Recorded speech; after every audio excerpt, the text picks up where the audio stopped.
Hello, and thank you for choosing the Legacy Lawyers as your source of information.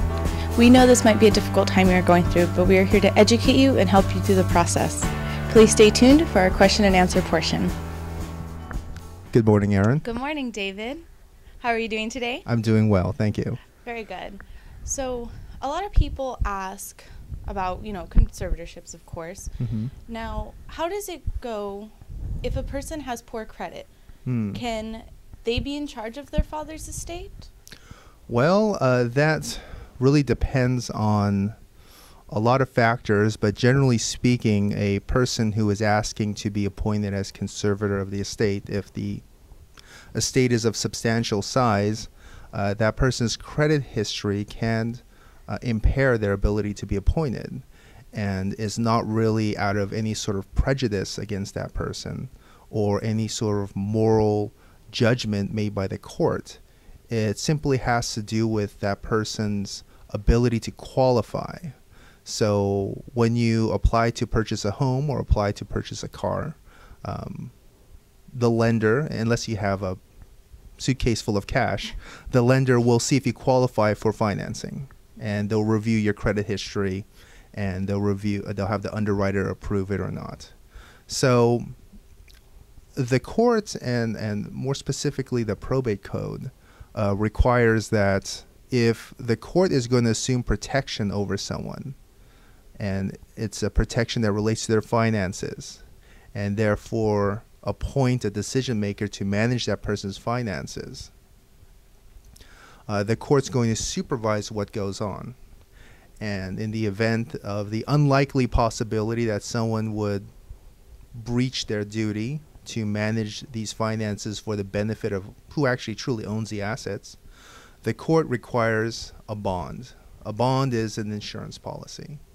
So let's just say, for example, someone has $100,000 in cash, and they have Social Security income of $10,000 a year. So they have $100,000 in cash and then anticipated annual income of $10,000, is $110,000. Most of the time they apply what's called a recovery bond, which is just another 10% on top of it.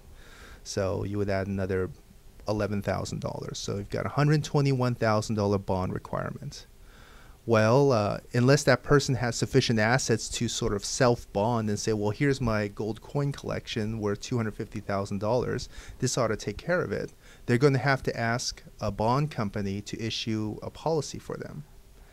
And so the bond company is going to say, well, you have a very nice face, and it really seems like you care about mom, and it really seems like you have her best interests in mind. Fair enough. But we want to know that in the unlikely event that you are going to take the money and run, we'd be able to insure mom, and we'd be able to recover against you.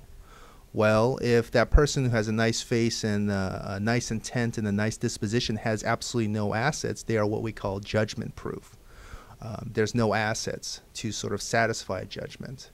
So the bond company will say, well, okay, well, you've been living with mom for 40 years and you don't even have a checking account, or maybe I've been looking at your credit history and it looks like you have a war with your cell phone company and you haven't paid your bills and all sorts of stuff. And there's all these other would-be creditors kind of going after you, fighting over whatever assets that you may have or may not have. Then we're going to be last on the pecking order, and we're going to have trouble, and I'm talking about the bond company, we're going to have trouble feeling comfort in issuing you an insurance policy for this amount of assets with no security. So yes, having poor credit, or maybe a bunch of judgments against you, or any other type of consideration that would present a very bad financial picture for you, would impair your ability to obtain a bond. And if you do not qualify for a bond for the sufficient amount, the court may say, well, if you don't qualify for the bond, then we're kind of required to set bond in this amount per the code. We can't appoint you. We're sorry. And that's an unfortunate truth, but that's what happens. Okay. Well, thank you very much. Sure. And remember, if you have any questions that you would like us to answer for you, feel free to email us at smm@thelegacylawyers.com. Thank you for joining us.